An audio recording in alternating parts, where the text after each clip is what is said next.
Hello everyone and welcome back to the video. Today we're going to be taking a look at the most expensive unit in Age of Empires 2, and for those who don't know what it is already, it's not a paladin, it's not an elite war elephant, it's not the Dravidian unique ship that takes up half my screen when I play with it, but it's actually this little guy, the bombard cannon. And I'm not sure if we're paying for the human or if we're paying for the siege unit, but it seems like it's coming as a package deal, so hey, we'll take it. The bombard cannon costs 225 wood and 225 gold for a total of 450 resources. Now honestly, this is a very steep cost for a single unit in Age of Empires. Like, for context, a trebuchet, which is a massive siege unit available in Imperial Age, costs 400 resources total at 200 wood and 200 gold, and even that's considered expensive. Bombard cannon trumps that by 50 resources, and on top of that, which is not too much to note, but it is worth mentioning that you need Imperial Age and chemistry to be able to make bombard cannons. So not only is that a high price per unit, but it's also a unit that's difficult to get to inherently. So with all that said, we can expect this unit to be absolutely amazing. And it's also worth mentioning that the bombard cannon doesn't really have any upgrades towards it that aren't civ specific. The only upgrade that applies to the bombard cannon is siege engineers, and I guess conscription to make them faster, but that's kind of irrelevant. So siege engineers will give it +1 range and more damage to buildings, and apart from that, it only gets upgrades that are civ specific, like Bohemians giving it the Hoofneeds upgrade, a direct upgrade, as well as unique techs from a bunch of different civilizations that will buff the bombard cannon. Again, all of those unique techs only come into play in Imperial Age, kind of giving us the feeling, and truthfully it's the reality, that this unit is a late game powerhouse. It's not something that you can get to quickly, and even the fastest rush to bombard cannon, the fast tip from Turks, gets through the bombard cannon at around 20-21 minutes. And even then, you have a very fragile economy, and it's not like you can spam these guys out like crazy because they are very expensive.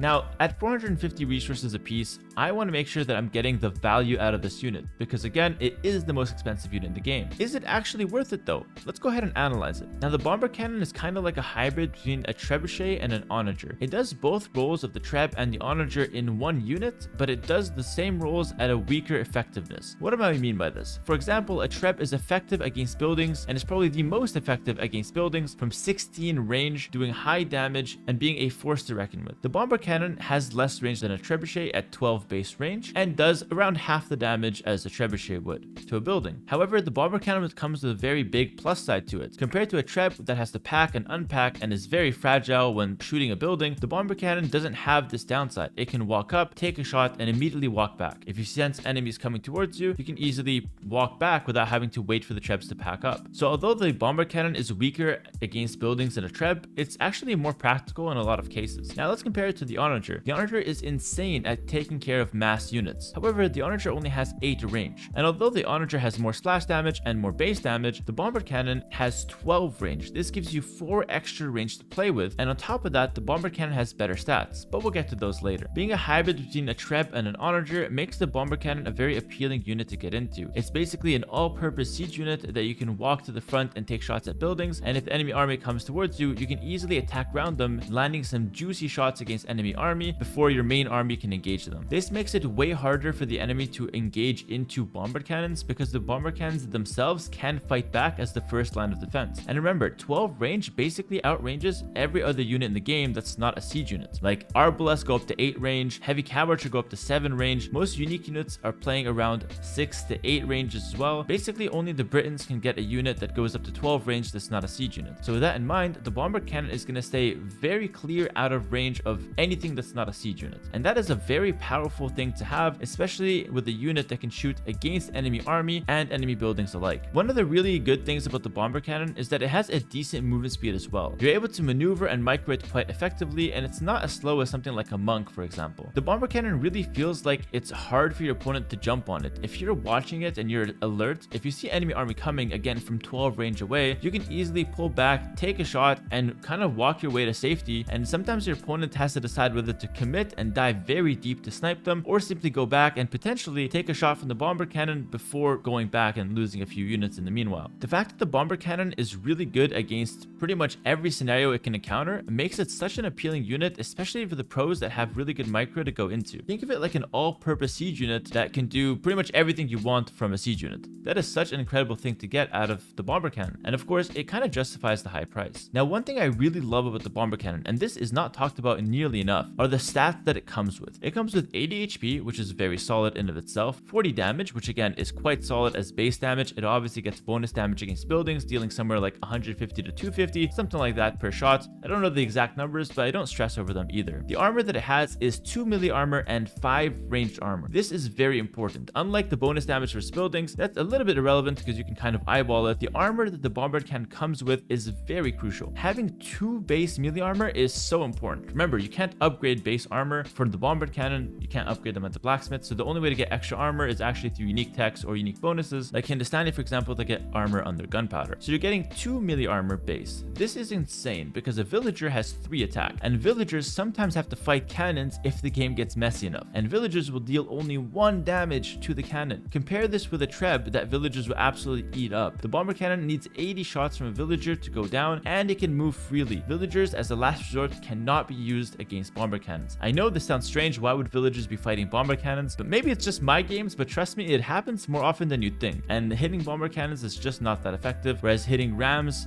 siege elephants, and trebuchets are much more effective if you're using villages as a last resort. Now, okay, villages aside, let's talk about the ranged armor. Having 5 pierce armor is really good against skirmishers. Skirmishers have 7 attack, meaning that they'll do 2 damage per javelin. So already you need 40 javelins to go down. So the bomber cannon is quite tanky in this regard. 40 javelins is already a lot for a skirmisher to kill a bomber cannon. However, if the cannon is on a hill, it makes it that much tankier and needs way more shots to take it out. So a bomber cannon naturally is very tanky. A bomber cannon on a hill is even more tanky and really hard to take out if you're just using non-siege units. Now, one last thing I'll mention about the bomber cannon, and again, it's basically been a bunch of pros. There's very little cons to this unit. Again, the only con is really coming from the very high price. We expect big things from the most expensive unit in Age of Empires 2, and as it turns out, the bomber cannon is absolutely delivering. Now, the last thing I really want to talk about here for the bomber cannon is the fact that it literally counters every other siege unit in the game. It is the #1 counter to trebuchets, being able to maneuver and dodge trebuchet shots and just snipe them from 12 range away, and they deal pretty good damage, killing the trebuchet in just 3 hits. Now, obviously, the odd bomber cannon will get sniped by the trebuchet, which will make me want to throw my monitor out the window because it's complete RNG due to the treb inaccuracy. But hey, that's what this game is all about. That's very fun. But that aside, obviously, and all the rage and trauma behind, let's talk about how they counter the onager. They kill onagers in 1 shot and siege onagers in 2 shots, making the bomber cannon a very effective counter against anything of the onager line. The onagers only get 8 base range, 9 with siege engineers. Bomber cannon has a +4 on that, giving you full range to be able to maneuver, attack ground, and snipe the onagers. Onagers naturally being slow means that the cannons can easily attack ground or just right click them and pick them apart from a distance. It's almost impossible to come up close with an onager against a competent bomber cannon player. He'll just attack ground you and snipe you before you even get in range to take your shot. Only in very messy situations where it's really hard to micro every individual bomber cannon can the onagers get value in a situation where there's bomber cannons on the field. Bomber cannons also destroy siege rams and armored elephants, but in this case you have to use the attack ground function if the rams are coming directly at you. The only thing that could counter the bomber cannon is a siege ram that is fully garrisoned, because that can actually run it down in some weird cases. But even then, you still have a chance to attack ground it as the siege ram is charging towards you. Still a very scary thought though, that siege rams with enough units garrisoned can absolutely steamroll a bomber cannon, but it rarely happens. The last little detail worth mentioning is that the bomber cannons hardly die to redemption monks either. Redemption monks cap out at 12 range. If you have siege engineers, you get up to 13 range, and you can easily walk back and just attack around the monks, walk back more so the monks walk into it, and they'll die to your shot and you don't get converted. If you're in doubt, you can easily pick up devotion, making it harder for the monks to convert the bomber cannon. Now, of course, in a messy game, in a practical scenario, the monks could get 1 or 2 conversions, but I would say it's really not a huge threat as a bomber cannon player. Now, in conclusion, is the bomber cannon worth it for being the most expensive unit in the game? The answer is absolutely yes. Despite the heavy cost of 450 apiece, the bomber cannon is still such an essential unit. This unit alone decides who wins late game in a lot of different matchups. On Arabia, some civilizations are considered bottom tier because they simply just don't have access to the bomber cannon. It is a unit that having it in the tech tree gives you a ton of really good options, lets you lean on it to counter siege, and lets you use it as your main siege weapon to take out bases on your own. I really love the bomber cannon and basically use it on every composition that I get a chance to. It feels like it has very little downside, and there's almost no reason reason not to go for it if you can afford to actually pay the price. Usually the only counter to bomber cannons are other bomber cannons, or getting lucky with treb shots, or just being able to dive in and snipe them. Diving in and sniping them is of course very hard to achieve, as I've mentioned throughout the video, and so in the end bomber cannons end up being basically what the game is revolved around if it's somewhat of a stalemate. Obviously if you've got hundreds of hussars running around, there's no place for a bomber cannon, but if we're talking about a slow push army that likes to set up a siege and push from there, the bomber cannon is the go-to. Being a hybrid between the onager and the trebuchet feels like you get the best of both worlds and can take out buildings and infantry alike. Thank you so much for watching the video. Hope you guys enjoyed it. Let me know if you agree with my analysis about the bomber cannon being absolutely insane despite its high cost, and if you want more content from me, check out my Patreon for really good guides and interesting high-level exclusive content, and if you want to check out more from me, check out my Twitch channel for the live streams. Link to both in the description. Thank you so much for watching, and I'll see you guys in the next YouTube video.